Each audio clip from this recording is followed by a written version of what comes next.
வணக்கம். உங்கள் நண்பன் மனித உறுதி இடிவிக்காக அசோக்குமார் சென்னையிலிருந்து.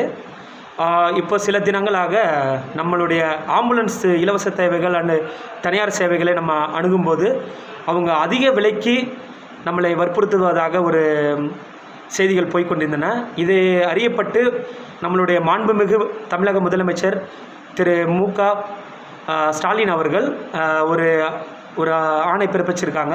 அதாவது அதிக தொகை வாங்கக்கூடாது. தமிழ்நாடு அரசு தனியார் ஆம்புலன்ஸ் சேவை கட்டணத்தை நிர்ணயிச்சிருக்காங்க. அது சில பேருக்கு தெரியாது. அதை கொஞ்சம் ஃபார்வேர்ட் பண்ணுங்கள். அது நிறைய தொலைக்காட்சிகளிலும் வந்து கொண்டிருக்கிறது. இவ்வளோ தான் நிர்ணயம் செய்யப்பட்டது என்று வந்து கொண்டிருக்கிறது. அதன் வழியில் பயன்படுங்கள். யாரும் அதிக விலை கேட்டார்கள் என்றால் தயவுசெய்து புகார் அளியுங்கள். முதலமைச்சரோட அந்த புகார் எண்ணுக்கு புகார் அளியுங்கள். இது நேற்று நம்மளுடைய மாண்புமிகு முதலமைச்சர் அவர்கள் அறிவித்திருக்கிறார்கள். தயவுசெய்து பயன்பெறுங்கள். உங்கள் மனித உறுதி உங்களுடன் துணை நிற்கும் உங்கள் நண்பன். நன்றி, வணக்கம்.